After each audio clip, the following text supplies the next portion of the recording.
Hello, everyone. Welcome to another edition of Mr. CineMayo's Movie Chat, as it's going to be called. And I'm Joe Mayo, along with Tim Allen and Tom Hunyadi.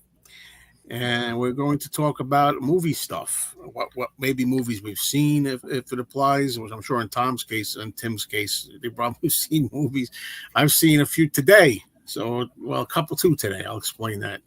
And I know Tom always goes to the movies. Yeah. And yeah, so we're looking forward to chatting with you. And anybody, we've got a lot of people watching already, which is good. So we're trying to do this now. The new date is Monday at 8:30 p.m. Eastern. We're trying to do these live. And if you're watching this on a playback, who knows? That could change in 5 years. If you're watching this 5 years later or something, who knows? All right. So how you guys doing today and lately? Pretty good. Good. Pretty good. I heard that. I heard that from somewhere. We got people here, like, for example, Brad Hill, who says, I'll be able to watch the whole show live tonight because I get out of work early today because of the holiday, which is Memorial Day. Happy Memorial Day. I'm glad, which I always say what I say at the beginning. I feel bad that I can't accommodate everybody, but different times, maybe we can. Okay, let's see. James Farley, hello. Good evening. Hello, Mike Walljasper. What's going on? And Matchstick Man. Those are our starting players here today. So, where do I begin? Okay. I don't know. Look. I got some notes this time of what I can talk about. Oh yeah. Hope you're feeling better, Tom. Oh, thank you very much. I can hear finally after a week and a half, which is nice. And, sinuses are doing better, so appreciate that. Oh, you couldn't hear, huh? I had sinus. 2 ear infections in both ears. Couldn't hear a thing for, like I said, about 10 days, and still had to work. Oh no! All over the food. Ugh. Yeah. Well, it's not contagious, Joe. Oh, okay. Hello, Rock. Rock Monroe. All right, so I'm going to tell you. Yesterday, my girlfriend and I, we were looking for a movie to see. We have that problem because we don't want to see anything. So over lunch or whatnot, we were both of us scrolling, and we don't know anything anymore. We don't know movies. We don't know what's out, unless we hear something. Maybe Tom will tell us or somebody, unless we hear from somebody. We almost saw, because there was really nothing else, the start times weren't right. We almost saw, but we didn't, The Last Rodeo. I mean, I don't know if that's any good. And if you've talked about it, I don't recall. And there's some Nicolas Cage surfer movie out that we almost saw. Yes, the Surfer. That's I did see that a couple weeks ago, and I really enjoyed that. Yeah, and if you mentioned them, I don't even remember. But I can't remember what I had for breakfast. I had eggs with onions. So I did remember what I had for breakfast. But that's something to talk about. And I want to talk a little bit about my series that I'm doing. I made a video about it. On this channel, I'm doing something that I'm calling retro reviews. And I've been toying with this for some time, as some people know already. And for those who don't know, I'll say it. I had a database that I had kept of over 800 movies. And this was from the years, I think, 2004. And I stopped doing it about 2018. All right. So, I anything I encountered, I would just write what it was, what I thought of them. And I write so much better than I speak. I get tongue-tied. I'm getting tongue-tied right now, looking for the right words. But I have a natural flair with the pen when I just write, or keyboard.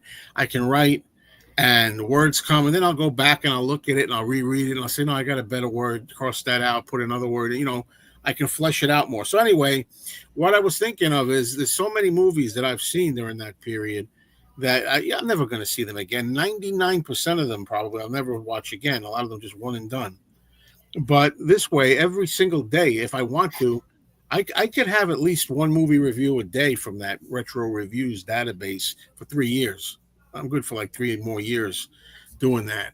So I can keep dipping into that. And there's some good movies, surprising movies. and some dogs, and not all of them are going to be horror or anything. It's all different genres. And I was thinking of Tim when I did a video about the Doris Wishman movies, which I probably saw from something weird. Hmm. You familiar with any of those Doris Wishman Yeah, movies? yeah. No, I like Doris Wishman actually. Really? Yeah, no. Well, I got my. If you want to see what I should have did a little bit of a story about who she is and a little history, but instead I just fired off those He old was reviews. kind of the first female exploitation filmmaker. I mean, just about. You know, Yeah, sure. And she had no there you go. budget, and I won't get into it, but Well, they're low I budget. think she's a fine. Yeah, she's a little whacked. I mean, I'm only going by. See, I can't remember the movies. That's why I had to read them back, and I don't remember what the. I don't remember what the years were. I mean, that's how it is from a. I did these yesterday. 65 and 66. No, the years of the movies I know. I'm Oh, okay. sorry, I meant the years that I reviewed them. It might have been Yeah. 2006, I think. Yeah. That's how long it's been, since I've seen them. But I have the notes forever, and I'm going to put them here on the camera. That's the idea of the retro reviews. Because I was concerned because, I don't want to just read them. I don't want to sit there looking at the computer. And then, the character goes to Egypt and then finds that I'm not going to read like that. I'm going to be talking as frankly as I can. But the reason I did this as a series is so you'll know in advance that I'm going to be glancing over a little bit. Look, read the line. Okay. Familiarize myself and then come back to the camera. So anyway, check that out. Retro reviews. Woohoo! So you never know what's gonna pop up there. All right, so let's talk about movies that we picked up. But Tim, you didn't pick anything up this last time, right? Nope.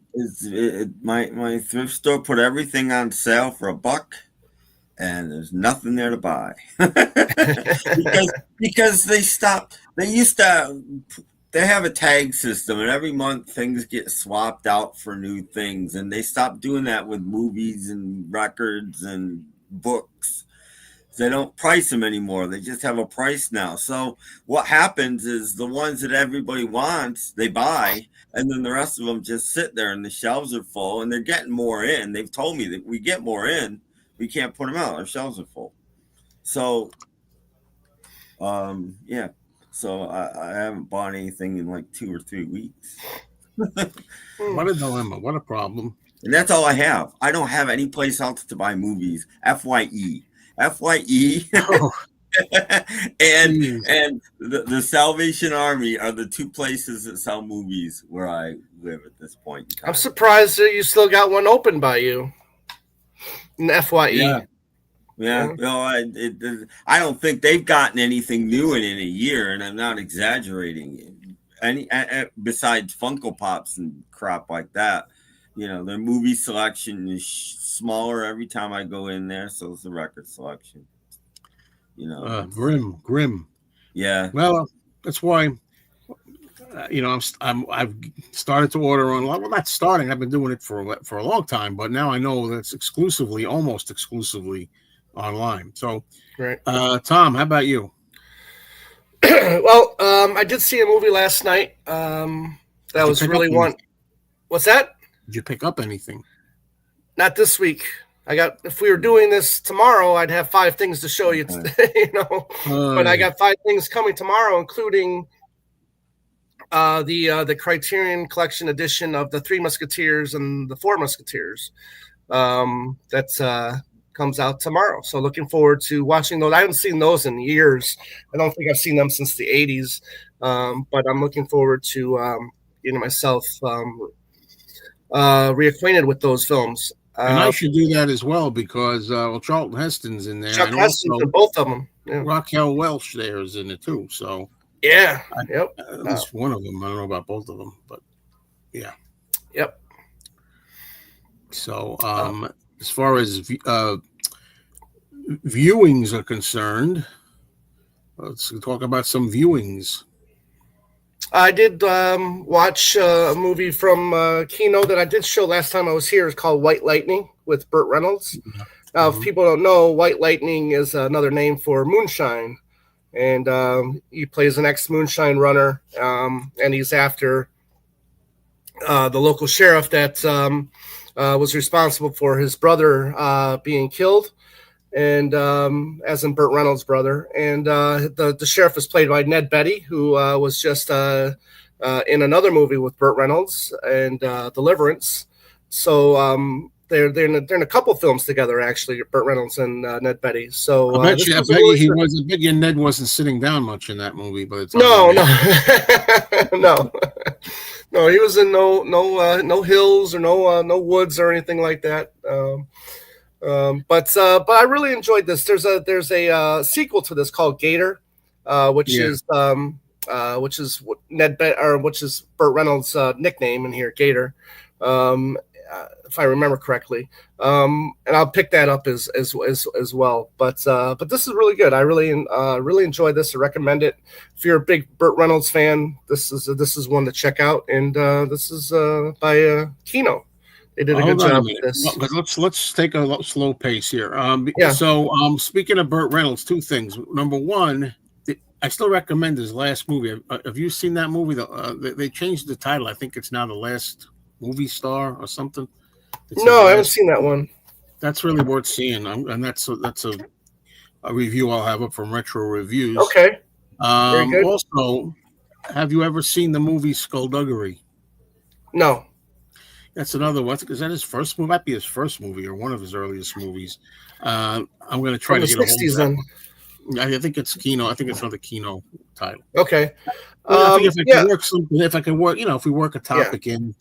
One of the things that I do like about Kino, when they do release films, they release a bunch of trailers that are with that they own or that they distributed that have that actor in it or are in the same genre of film. So Kino does a good job, promoting itself that way, and they do good stuff. I mean, Joe put them on the top of the boutique label in a new video that he just did. I wouldn't go that Criterion. Far. Yeah, I wouldn't go that far just yet. But Kino does a fantastic job. I was thinking of getting a Kino Lorber tattoo. Are you kidding? You should get the KL. Get the KL on your inner wrist, like I've got the C. Did anybody see? Well, by the way, in case people haven't seen your tattoo, you mind showing it? You saw a little bit of it. Yeah. So you're not going to see it just because of the way but yeah, I got the Criterion logo on my inner wrist there. Tom, did you like? Is it Lilo or Lilo? Lilo and Stitch. Yeah, this is the live action version of the film that came out, animated film that came out, 20 years ago or so, of the Disney film. I didn't see it. I'm not going to see it. But I did see a film last night that I really enjoyed. But no, I'm not going to see Lilo and Stitch. All right. What else we got? See anything else? No, not yet. I mean, I was sick, so I really didn't the last 10 days or so. So I really wasn't in the mood to watch anything.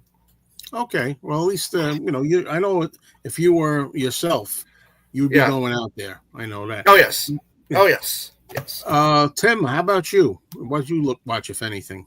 Well, I haven't watched a lot. I watched a few something weird videos, and I won't talk about them too much because of But I watched. I know it's hard. I saw she came on the bus. Enough said. It's a silly roughy, late 60s roughy. But these people start at this house. They leave. They steal a bus. They do what they're doing on the bus. Then they go back to the house. And this is the next day. And the people still aren't home. The woman that they left there is still tied up. It's ridiculous. Anyway, I watched that. By the way, before you go on, those retro reviews that I saw between those years, a good number of them will be something weird of that ilk that I saw that I don't remember, but that I kept notes on. So Yeah. Then I saw Sweet Georgia and Country Hooker. You Okay. can you can guess. Um, and Swamp Girl and Swamp Country, which are only exploitation because of exploitation movies. You know, they're not. There's nothing. There's I don't even know that there's any nudity or anything in those films. They're just exploiting people that live in the swamp. Want to see what people do in the swamp? Ooh, and it turns out they don't do anything but kill each other, basically. Um, Right. so that's it for those. I didn't see that many movies. And then I watched I'm trying to think of the name of this movie because I have it in like a 50 pack and I didn't want to bring the whole 50. It's one of these best of the 80s things. Oh, Death Row Game Show from 1987. It's a really stupid movie, but for some reason I like it.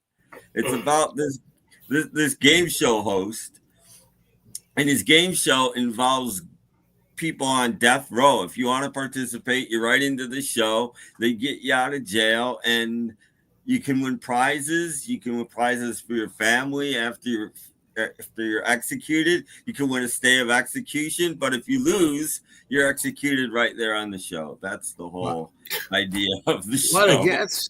It's my kind It's of good movie. television, right? And every time they show the audience, and this takes place over days, every time they show, it's the same people in the audience. It's funny. It's the exact same shot of the audience. It's so low budget, but of course there's protesters against it, and he gets hooked up with this mafia dude, and because he's executed the mafia boss, so this hitman's after him, and the hitman brings his mom to the TV station because she wants to get on a Let's Make a Deal kind of show. And of course, she winds up on his show instead, and he kills her. And it's pretty humorous, actually. I mean, That sounds humorous. I don't know. Oh no, it is. It's pretty. In the way it comes across that way, I guess it's made. That doesn't sound that way. Yeah, no. It's not. There's not a serious bone in its body. I mean, it's just goofy, is what it is. I like them serious. Well, I mean, goofy. I like comedy. Well, this is a comedy, though. I mean, this is. Yeah. I don't usually watch. Just before or after The Running Man? 87. I don't know. Okay, I think it's before The Running Man then. And I watched just today. I was in the mood. I'm like, I want to watch this again because it's been a while. I watched Blind Man from 1971. Wow, you love that movie. It's all about it. Sorry, Ringo Starr, made in Italy. And you know what?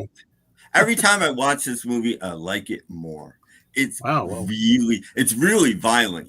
I've said this before. If you see it, you need to see the unedited version. You need to see the full version. The version I saw, it's easy to tell the parts they cut out because all the parts that aren't in the edited version aren't dubbed. So suddenly everybody's speaking Italian. So when everybody's speaking Italian, this part isn't in the American version of the film that we saw. And then it goes back to English. But hey, look, it's worth seeing it for Ringo. I don't care what anybody says for that. No, this is a brutal film. This is probably in my top 10 spaghetti westerns. This is a really good film, and if you like spaghetti westerns, you should see the film. The Blind Man is great. You just love this guy, man. He's blind, and yet he's beating everybody, and he's blind. Nobody can figure out how he's doing it. It's great. I can picture him in my mind. Hardly anybody survives. I'll just say that. I won't give the ending away, but hardly anybody survives. Chauncey Phillips. It's great. I did. Hold on. Comments or no comments right now? I did finish The Odd Couple, which I forgot to mention to you. Oh, okay. And what did you see? Which ones did I want to know about? Roy Clark. You like the Roy Clark show? I do. It was okay. Yeah, I mean, yeah, that was good. I did like the last episode, but I felt like that should have been like stretched out into 2 episodes. I felt like it was kind of rushed.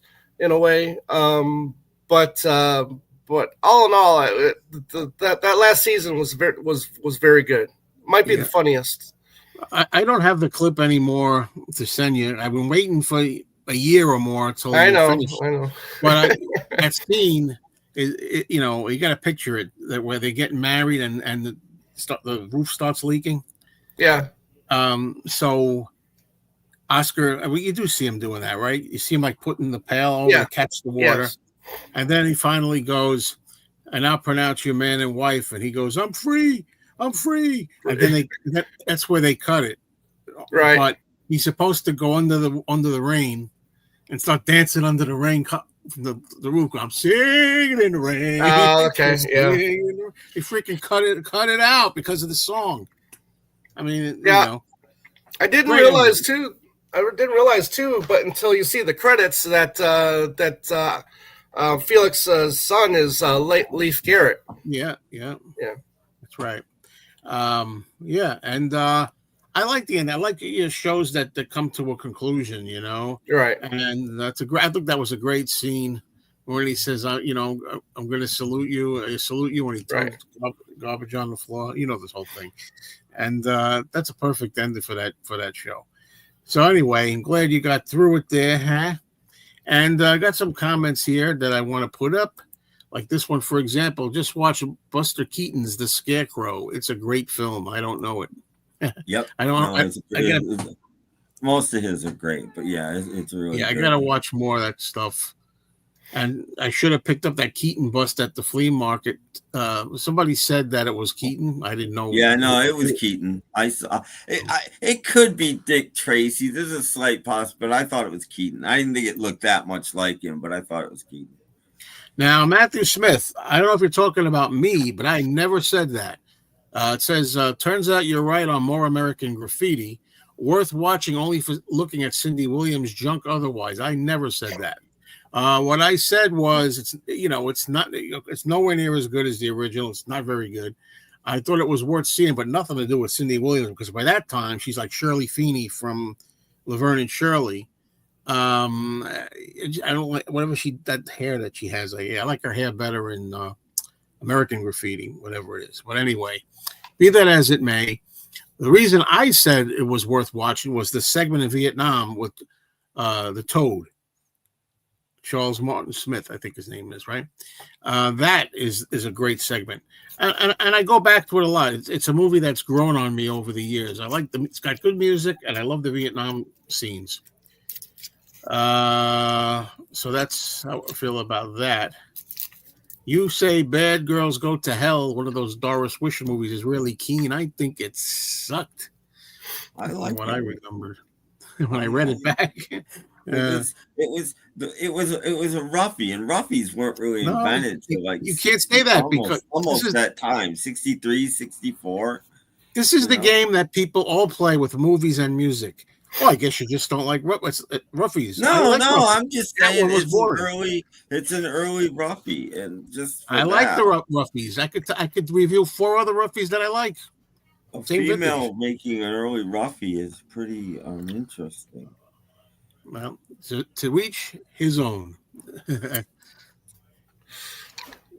That's my take, not yours. But yeah, her hair better earlier on. Good music, but thought Vietnam tried to be serious and funny, but didn't work. I thought it worked great. But that's what the world goes around on, opinions. So now while we're waiting for more comments, what I'm going to do is show you some pickups that I had and talk about a couple of movies. All right. I was so lucky because I had ordered a whole bunch of movies because I just did a video about Kino Lorber. That's my new favorite company, that boutique label. And I went onto their site the other day, and the old-fashioned way, I had a pad and pen, and I was writing down all the titles that I want to get over time. And I ordered a bunch of them. And I've got, I think, 8 titles here or something like that. Now, one of them that I didn't even know, because I've been looking for this movie for a long time, and I didn't even realize that this was out again. You know, this is an upgrade. And it's one of my favorite movies of all time, Marty, Ernest Borgnine. And Yeah. So I'm so glad that I got a Blu-ray of this. I get rid of my DVD that's kind of got like some scratches and things in it that it always annoys me when I watched it. By the way, Tom, I don't know if we talked about this lately, but I'm into the slipcases now. I don't throw them Yeah, away anymore. yeah. I'm not getting rid of the slipcases either. Yeah, because we used to, right? You too? Yeah, Yeah, I don't yeah. do it anymore. Yeah. So I'm glad to have this. I think this is a great movie. It's Academy Award fantastic. winner. Yeah, Well, I think I still have the version. There was this company called Twilight Time. oh yeah. I don't think they're in business anymore, but I think they released a version of that years ago, maybe like 7 or 8 years ago that I still have. So I didn't get the Kino one because I'm still happy with the Twilight Time one that I have. Yeah, that's not the one. I forget what I had. It might have been an MGM one or something. It wasn't. It was Right. Anyway, this is Kino Classics.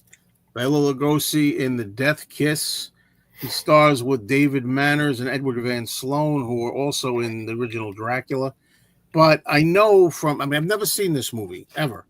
There's some lousy copies that are around. This is going to look good. But the thing is, this is a Library of Congress, by the way. That's probably, why it's restored. But I know from research over the many decades that this thing is not going to be anything really to scream about.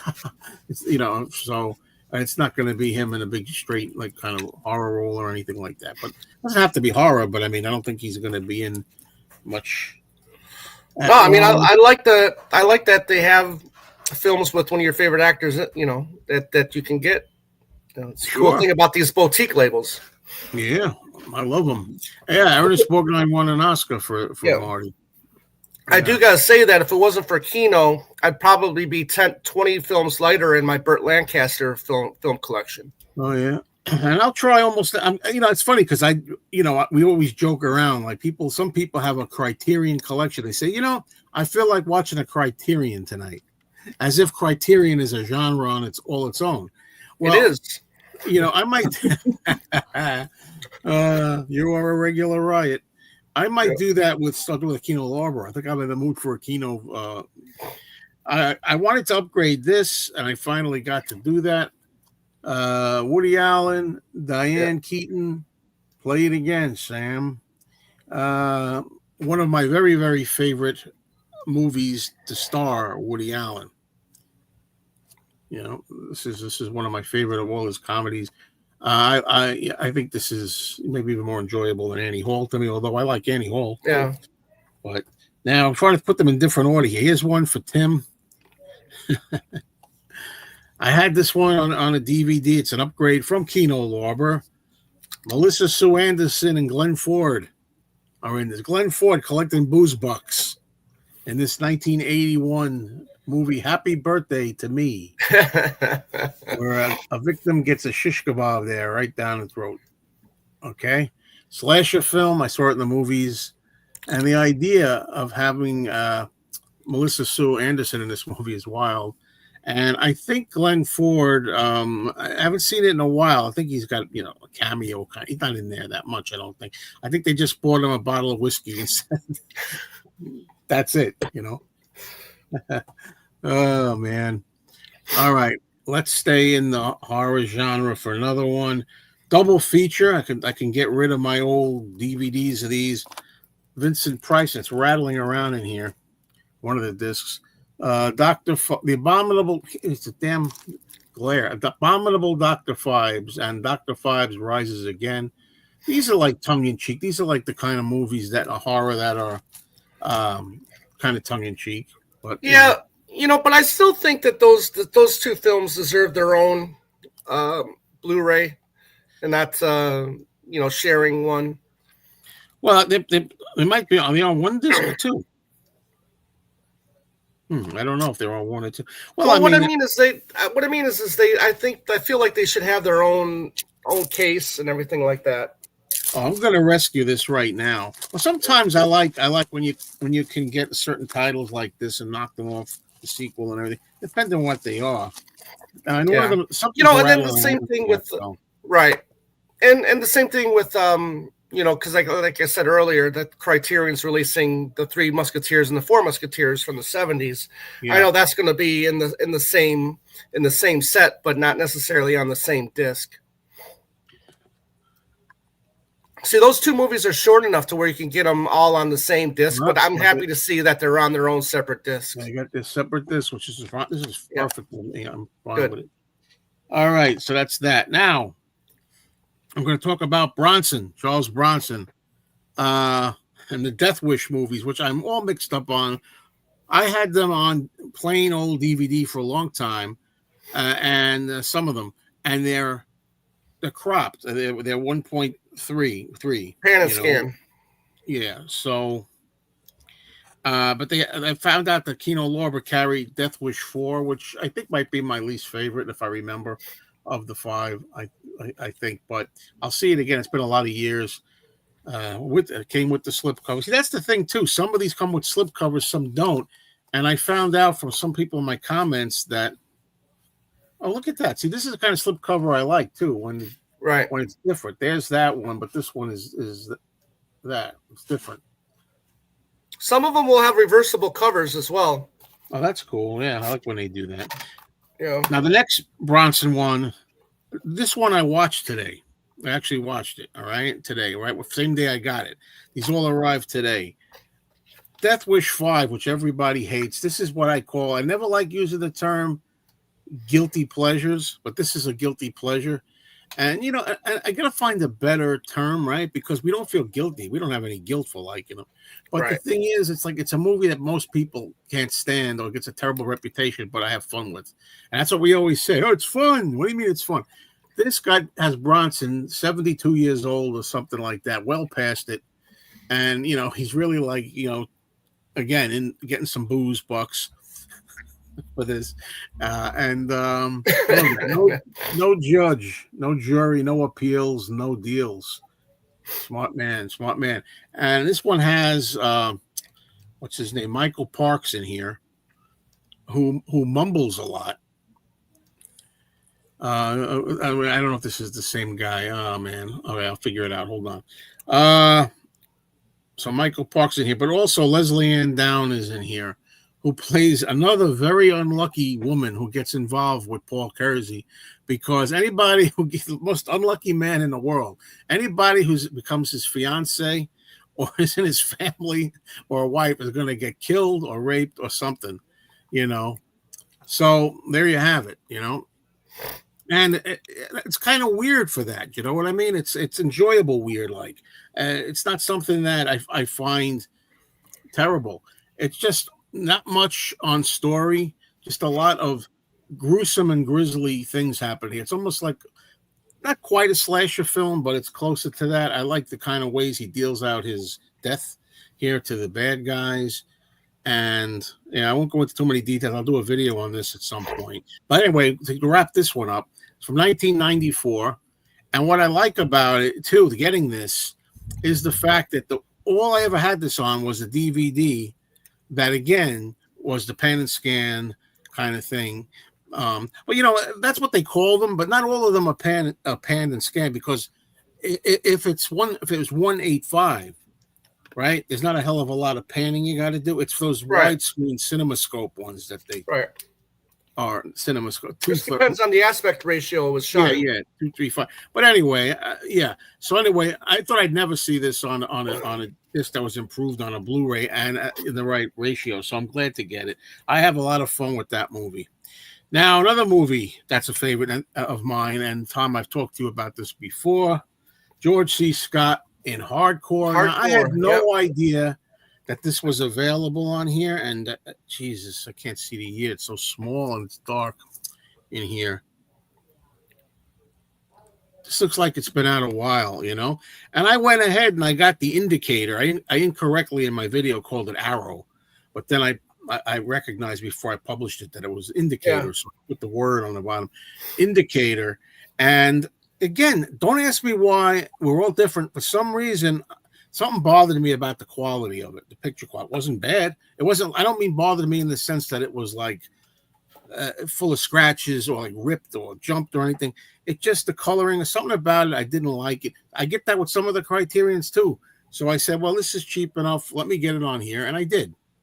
All right. And I liked it better, slightly better quality. But I'll keep the other one because it's got features on there, I think, that are not on here and vice versa. Now, this has a Paul Schrader directorial commentary on it. And I listen. This is, Tim, you said you've watched commentaries like twice or something like that in the past, or was it 2 commentaries?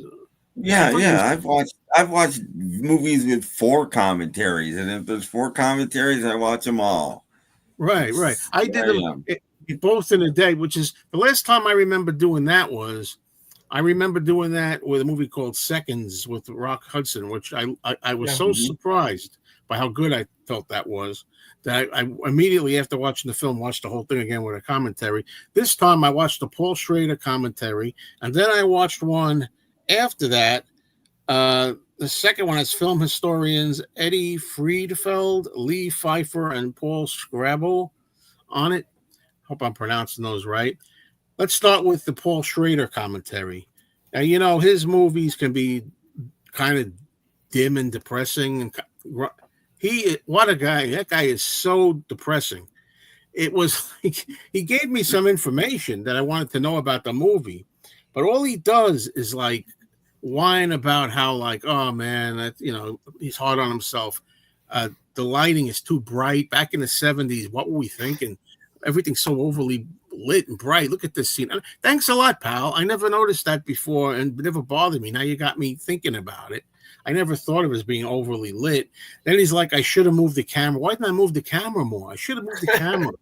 And all this. And he talks about what a drunk George C. Scott was and some interesting stories about him. He called Paul Schrader. He said, I don't know the exact words again, but he said, you're a lousy director. You're a terrible director. And he said, you're a decent writer, I think, but a terrible director. And he had to beg him to do a scene over again that he didn't want to do. And he busted the director's chops. And finally, George C. Scott said something like, well, if you promise never to direct another film, I'll do it again. And he said, I promise. He's practically on his knees. And he did it. And then he lied this to him. And later on, he said, you told me you never do another. It's like, this guy's a riot, man. I mean, George C. Scott, are you kidding me? What a cantankerous Turn it off guy, man. Yeah. Turn it off. Right. So one last thing about Paul Schrader was at the end of the thing, he seemed to remember some things about it. It seems like he's kind of tired and exhausted. This was done in 2016, but at the very end of it, at the credits, he goes, well, that was exhausting. At least I won't have to do it again. And that's the end. That's the last thing he says on it. I'm like, you get lost, you. No wonder Light of Day sucks, too, with Joan Jett and Michael J. Fox. It's got that horrible, depressing feeling. I could say a lot of things I learned. One other thing I learned, he said that this movie was really based a lot on his father. Like, he had these strict religious kind of beliefs and things. So he kind of like patterned this after his father because he wrote this. And then Light of Day, the movie with Joan Jett and Michael J. Fox, he said he patterned after his mother, I guess the Jenna Rollins character in that, which he's also very like strict and disciplinary and that stuff. And he said those are probably my 2 worst movies, or the movies he's least happy with. This one and that one. So anyway, the other thing I'll say is that the other commentary was much more entertaining with the 3 historians. It was much more entertaining. And I don't know. They're both worth watching. Well, the reason I talk so much about that is we got to fill up the time. Well, no, I mean, the commentaries from the historians on Kino are very much very well thorough, well researched. I mean, they give you a lot of information in those commentaries on Kino. So I enjoy. I generally, when I get done with the film, I generally listen to the commentary, like I did with White Lightning. I mean, I listened to the commentary right after I got done watching the film. Do you do that for just both of you guys? You do that for just any film, or does it have to be one that for some reason you're interested in? No. I'll watch the commentary. I mean, that's like my favorite special features, the commentary. So Yeah, me I too. make sure I take advantage of that. I watch all the special features. I watch everything that's on the disc, basically, including the commentaries. Even if there's 10 of them, I still watch them. But some of them can be bad. I watched one. It was a modern film. I can't remember. Maybe it was the last Star Wars film. I don't know. They had a commentary with the lighting guy, and I'm like, oh god, 2 hours of it talking about lighting. It's like great. Yeah, that's really terrific. Well, some of them, sometimes you'll have a director on there. I've said this before, who's only interested in telling you. So now we see he comes into the house and he opens the door and he finds out his wife's not there. Now he goes outside. Like they're telling you what you're watching on the movie screen. Yeah, and I've also seen. There's one guy, I forget his name. He's a film historian. He might have done some keynotes. He's done a lot of commentaries, and he's pretty famous. You'd know his name if I could remember it. But he kind of talks in a monotone with a little bit of a gruff voice, and it never goes up and it never goes down. And 2 hours sitting there listening to him talk, it's so hard to stay awake. You're just like, because there's no inflection in his voice ever. Right. Paul Schrader seemed to be saying that the lighting, besides the film stock, he was saying they had to really light it. You don't have to light so much these days. I remember that film being dark. I haven't seen it in a while, but I remember it being too dark. Well, try it again. But I don't know. But I mean, I'm fine with it no matter what Paul Schrader says, And it turns out, I had a guy I knew for a long time that used to say it's a ripoff of The Searchers with John Wayne. I don't like that movie, The Searchers. And, it says it's copied from that. And I said, well, there might be some similarities, but it doesn't mean it's a remake. Well, he says quite a number of times in here it's The Searchers. So the guy was kind of right. And it's interesting that he didn't like the ending here. The studio made him put this resolved ending where it comes to a resolving ending, which I think is better. I get that the studio was right. This is a movie about a man whose daughter disappears, and turns out she gets into the hardcore porn industry, and he searches the streets for her, in the porn community, right, making community, trying to locate her. And at the end, spoiler, he does find her, which I thought was the only way to end the movie like this. It had to be worth it in the end. Yeah. He said originally he wanted to do that. He finds out at the very end that she died in a car accident, unrelated to anything going on here in the movie, unrelated to the porn industry or anything, weeks ago or months ago. What the hell kind of ending is that? But from Paul Schrader, I'll believe anything now.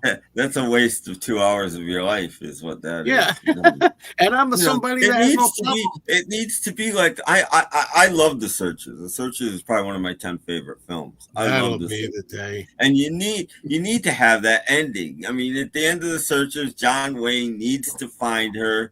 Instead of killing her, needs to give her a hug and put her on her horse and take her home. That's what needs to happen.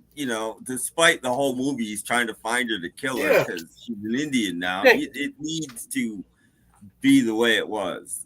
Can't kill Natalie Wood. No, but that's what he wanted to do. The whole movie was about once you figured it out, probably a little less than halfway through, that John Wayne was there to kill her. Not to rescue her and bring her home, but he didn't, and that's the whole point of the movie. Well, all I can tell you is that I agree. It had to have that. It's not really happy. It's still kind of dreary, but at least it had a good outcome and a solution. It was resolved. Okay, I can't imagine going through all of that and finding out she died in a car accident or something. Not even related that she. Does that got to do with anything? All right, I don't know, whatever. Now, as far as this goes, I always thought this as well, that the actress that plays his daughter was terrible, right? Now, here's the thing. Paul Schrader commented on that, too. He said she had this, the actress who plays the young daughter had done some soft core stuff before, but she wasn't really an actress. So she didn't, you could tell that when you're watching the movie. But then because they wanted the ending, they had to reshoot it with her acting and talking with, and crying and whatever with George C. Scott. So she's not really that good. But this time when I watched it, I thought it was all right. But hearing him talk about it and watching her, it wasn't as bad. I thought maybe she's not so bad.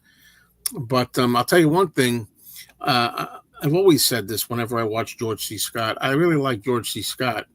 And I'm thinking I'm on a mission maybe in the future to see everything with him in it. Now, I've already seen a good number of stuff with him in it, but I have not seen Patton, which is his big movie. And why? Wow, Because you haven't seen Patton yet? I don't Wow. care about that war stuff. I just don't care at all. But I have to make an exception if I'm watching it for the actor, you know. Yeah. Peter Boy has a good supporting role in that movie too. Yeah, Peter Boyle is in this movie, and it reminds me, I want to see that movie Joe with Peter Boyle. That is You'll get apparently one of the early screen jobs from Susan Sarandon in that film. Wow. Let's see what we got here. We're going to go up a little bit. He is still directing today. We talk about Paul Schrader. Yeah, Paul Schrader's still doing films today. Yeah, I'm wondering if that's why the Light of Day movie is not out. I'm wondering if because I heard since then he didn't like the movie, and the thing I don't understand about it is a lot of people at the time said Joan Jett was really good in the movie and that she was the best thing about the movie. Roger Ebert thought she was really good in it and all this stuff. And now I've heard him when I read quotes online saying that she was wrong for the movie. So I think he regrets casting her. He also regrets casting who I used to call Season Hubley, but in this thing, he's calling her Season Hubley. So I don't know how you're supposed to pronounce it. But you know, besides the, I won't go. It depends who owns the rights to the film. Depends on who owns the rights. It depends on who owns the rights to the Light of Day. Yeah, it could be. It was TriStar originally. What's that? Columbia? Yeah, Columbia. Yeah. I think there's music in it too. It could be music problems. You know, I don't know. You know, movies like that didn't do that well unless you get a small label that has a good relationship with whatever company owns it. You know, it's not going to get put out because the big companies aren't interested in putting movies out anymore. But the thing is, you see a movie like this thing, which didn't do well at all. That's Wish 5. It was a flop, and yet here it is. Right. You would think a movie like Light of Day, Joan Jett has some interest in the music community. Michael J. Fox, you know, Back to the Future. You would think that is something that would have some kind of an interest where if they could get it, you know, a smaller label would do it. I mean, you know, right? If they're putting it, I'm talking about like Kino or somebody. Yeah. You would think that they would do it. Let's see, where are we at here? Hardcore has some great scenes of North Beach, San Francisco at its seediest. Yeah, I mean, it's great seeing the guy throwing George C. Scott out of the bodega or whatever you want to call it, whatever it is, the whorehouse. Yeah, he throws him out of the thing. Get out of here, you.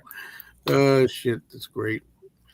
I love the commentary in the 1776 Blu-ray release. You'll not catch me watching that. You talk about that musical. First of all, I can't stand history like that. And the second thing is, if it's the movie I'm thinking, it's a musical, right? That I saw on a class trip to the Radio City Music Hall to see that. It's not my thing. No, I think that's the Gerard Depardieu 1776, if I remember correctly. Yep. Okay. There you go. Reminds me of Dark City in '98. Film gives away the plot at the beginning through exposition. Which one are we talking about? Director has no such cut has no such intro. Which one are we talking about? Dark City was a pretty good film. I like that one. And I still never saw Nighthawks, which I should see. Oh, Nighthawks is great. What's the other one I never saw? The Scorsese thing, Mean Streets. Never saw that either. The end of Nighthawks is the first time you see it, you're like, what? It's really good. What? Yeah, you're telling me, Matthew Smith. You're telling me. Anyone seen? What's this? No. Mm-mm. Nope. Yeah, there we go. Yeah, I remember seeing that on the class trip. It was actually, I guess, as a kid, it was fun enough. So the musical 1776. Anyway, yeah. So anyway, I got some movies here, folks. Absolutely. I'm really excited about this, but I can't get carried away like I used to do with records. It's like, oh, now, payday's here. I gotta like just place an order for like 30 movies. Tom, are you Was familiar that with those? all? Oh yeah, yeah. Still doing that. You got any more? Was that it? That's it. That's a lot. Yeah, I Mm. still talked a lot there, right? But I'm glad they came today too. That was perfect timing for this. And for me to put two of them on like that right away. Boy, Mean Streets is great. Well, that's what I know. That's what I've heard. Oh, he Yep. also said again, Paul Schrader, because I have Chinatown here. Never seen it. He said there's a part that's taken from Chinatown in Hardcore. I'm like, great. I forget what part it was. Something at the end, the way something happens near the end, and I'm like, oh, come on. See, even directors do some nicking. Something about he goes, go home or something. Go home, pilgrims, go home. Just go back where you were. Don't stay here anymore. Yeah, I'm looking forward to it too. I mean, I was saying that at the top of the show. I could do one a day for 3 years. Or something like that, because I got so many of them and all different kinds of things. And Raging Bull is one of them. And I'm not looking forward to putting that one up because I won't be watching that. I mean, I all I remember about that is I liked half of it. Half I liked. I think the first half I liked, and the second half I didn't. Vice versa. But I don't know which half it was. But I got to remember when I see Second it. half is tough because I mean it makes that transformation into the older and more paranoid. I mean he's always been paranoid. He was always a paranoid person, but yeah, I mean it's just rough to watch that second half. Did I tell you that a theater I know that when I go to sometimes is going to be playing Taxi Driver? Oh, cool. Yeah, too bad. I mean, it's too bad it's not closer. And then there's some theater that's like I don't know if it's a 3 hour drive for me or around that time that shows really for me amazing like double features on certain Saturdays, horror movies. It's the kind of thing where I mean stuff like you don't usually see. If you're gonna have a feature in a revival theater, it's usually Night of the Living Dead, The Exorcist, that kind of thing. But this will show, instead of showing the original Frankenstein, they'll show you House of Frankenstein, like a sequel, Frankenstein meets the Wolfman. Like they'll have like different these B ones, sequels and things, double feature, and it's worth it if they show something up. I'd have to get like maybe stay overnight or something, one of those deals. But it's not closer, because I really like that. So anyway, okay, what else we got, folks? I don't see many comments there. Well, that's it. Oh, wait a minute. You guys got opinions on the Green Mile? Yeah, I thought it's excellent. Tom Hanks, great Tom Hanks film. It was a Stephen King story. I think it's right up there. I don't think it's as good as Shawshank Redemption, but it's up there. I think it's a really good film. No, it's a good film. It's one of Tom Hanks's best parts, I think. Yeah. We were almost going to see Mission Impossible for Tom Cruise, and I was like, no. I haven't seen any of the other ones, and she told me, yeah. If you haven't seen any of the other ones, don't bother because like the first hour and a half. I mean, the movie's 3 hours long. I mean, I plan on seeing it soon, and the first hour and a half is just like catching up, and putting all the pieces together from all the the previous films. And she's telling me she saw one or two of them the first cut. She says, "Oh, it doesn't matter. They're just individual stories." I'm like, "Well, I'm glad I didn't." This one it does matter. I mean, the ones in the past, she might be right where you could watch them, but this one you'll definitely want to have seen, all of them. Yeah, I'm not so sure. I want to see cars flying over. I saw the commercial and CG car just flying, flipping around, and I'm like, that's all right. like when stuntmen used to drive them. Right. Any plans to do Willard and Ben from the early 70s? Eventually I will, because I love Willard. Willard's one of those movies that it just has a place in my heart because I saw it as a child and I love that movie. Ben sucks. It's one of the worst sequels I ever. saw them as a double feature at the drive-in when I was a It's a kid. good double feature, I think. They got it right that year by picking Ordinary People over Raging Bull. What do you think, Tom? Not a damn chance in hell. I mean, if you're comparing the two, I mean, if you go back and you look at the films that are still being talked about today, Ordinary People, nobody has a clue what that full movie is. People still talk about Raging Bull today, so no. Are you still watching the new Popeye horror flick, Joe? Well, I haven't seen it yet. I'm looking forward to seeing it because Tim Allen's watching it. I think he watched it like 3 times. He says after he's done watching it, he's going to let me have it. Yeah, sure. Yeah. Sure. No, I'm kidding. I'm kidding. It's called Popeye the Slayer Man. I don't want to get into the political correctness thing, but I think one of the reasons Ordinary People isn't talked about these days is because it's about a big part of it's about ending someone wanting to end their own life, which is not allowed to be talked about for some reason. For some reason, you have to say what are they called? So we can't talk about it. You know, it's one of these things we can't talk about. So my opinion might have something to do with it. I still haven't seen Sophie's Choice. I love Meryl Streep, but I haven't seen Sophie's Choice. But I saw the scene where she's got to choose. It's a tough watch. It's tough. Sam Rockwell.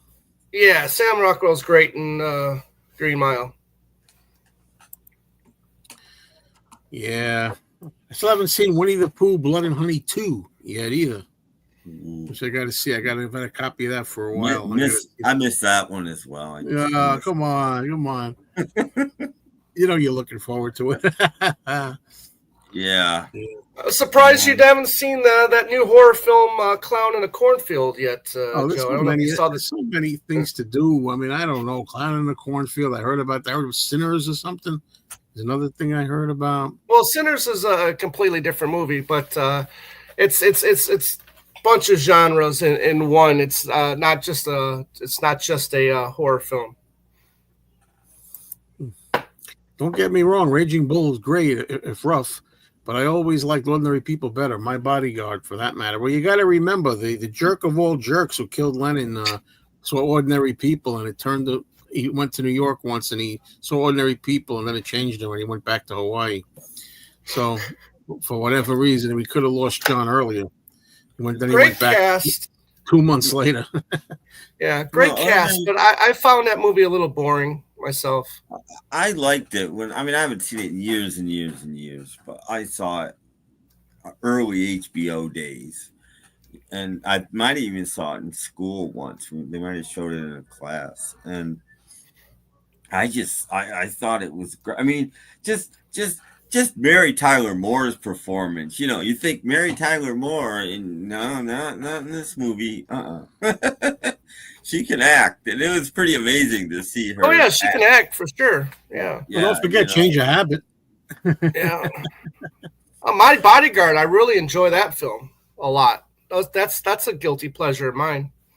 Yeah, guilty pleasures. Yeah, Death Wish 5, The Face of Death. That's a guilty pleasure. And also Neighbors with John Belushi and Dan Aykroyd is a guilty pleasure of mine. I gotta find I love Robin Williams' Popeye. That's a guilty pleasure for me. I know not a lot of people like that movie, but I love it. What do we just call them? You know what? Maybe I'll call them unguilty pleasures, because if you say, that's an unguilty pleasure, they know you're referring to the thing called guilty pleasures without actually confessing guilt. You know what I mean? It's hard to come up with, because I know what people mean. Movies that generally are considered not too good and stuff, and yet you like them or enjoy them, even though you don't feel guilty about it. Emotional pictures will always win over testosterone-fueled films. Well, I guess you never saw Miniskirt Love on Something Weird. Well, that once upon a time that was true. I don't believe that's true anymore. At least as far as actually making money at the movies, it's certainly not true anymore. Yeah. I love Popeye and the music in Popeye. Yeah, that was what's his name? That was Harry. Yeah, Good old Harry. Yeah, Harry Nelson. Yeah. Yep. Wow, look at that. Yeah, people like If Popeye. you Yeah. watch the film, you'll see you'll see Klaus Vorman in the film too as one of the band members. Well, blow me down. Yes, there you go. I don't think I've ever seen it all the way through. Tom, what can I possibly do to get you to start your movie channel up again? Not much, right? Yeah, it's just comes down to laziness. I don't know the meaning of that word. Yeah. No, I don't. Oh, vey. There I go again. That's my new. That's something I just say. It'll come up. It'll come again. I'm just waiting for something to be finalized first, which if you know what I mean. But I think I've told you. Yeah, before. I got you. I got you there, huh? Yeah. Well, we're getting near the end, folks. We're at the hour mark. Depends how the flow goes of comments and things and what we have to talk about. There must be there's so many movie topics. I don't even know where to begin. I've been trying to watch Revenge of the Zombies from 1943 for about 2 weeks every night. I put it on. I watch the same 10 minutes. I go to sleep. In fact, not that I don't really need help to go to sleep. The only time I need help to sleep, I don't have insomnia. I have the opposite. But the thing is, if I get up in the middle of the night and use the restroom, sometimes I can't go back to sleep. In that case, I'll put on Revenge of the Zombies. It's not a bit, not that it's a bad movie, but it puts me in a trance, It turns you into a sleeping zombie. Teen films. I like one called Private School. Oh. Phoebe Cates. It's really a copy of Fast Times at Ridgemont High. It's better than Fast Times at Ridgemont High. My Tutor is one that I really like. Oh yeah, I remember that. Private Lessons. I have that too. I saw it in a movie theater. It was really strong for the time. Yeah. Yes, I've been sleeping in a recliner since October of 2022. Oh. Yeah, 2.5 years. And I switch off where I lie on the couch. I kind of like put the pillow on the arm of the couch. My neck is permanently shot as a result.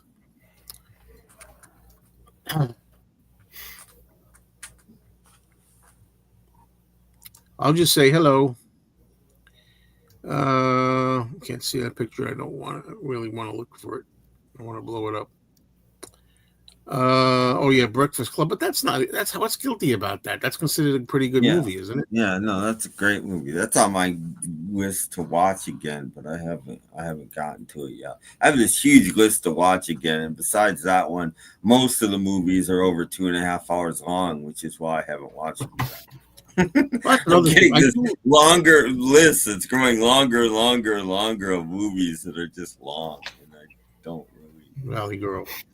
When I'm going to go to a movie like in the movie theater or something, if we're looking for a movie, I look at the length of time. I saw that Mission Impossible was like 3 hours or something. Come on. I mean, again, yes, I know Ben-Hur is I consider a great movie, but that's an exception. But the thing is, generally, I like movies to be 90 minutes or less. I really do. Yeah. The movie I saw last night, called Friendship, that was 86 minutes. 86 minutes. Wow. Perfect. Yeah, that's another one. That's another one that was out that we were saying, what's Friendship? Yeah. It's a fun, dark comedy film that I would recommend. I don't remember that one. I didn't see it. Porky's I didn't see it on purpose. I don't Porky's. like modern people doing music from the 50s. Because they always make it sound modern, and it just bothers me. So I don't ever. It was a weird thing I heard. There's somebody I really like her channel. There's a woman named Sue.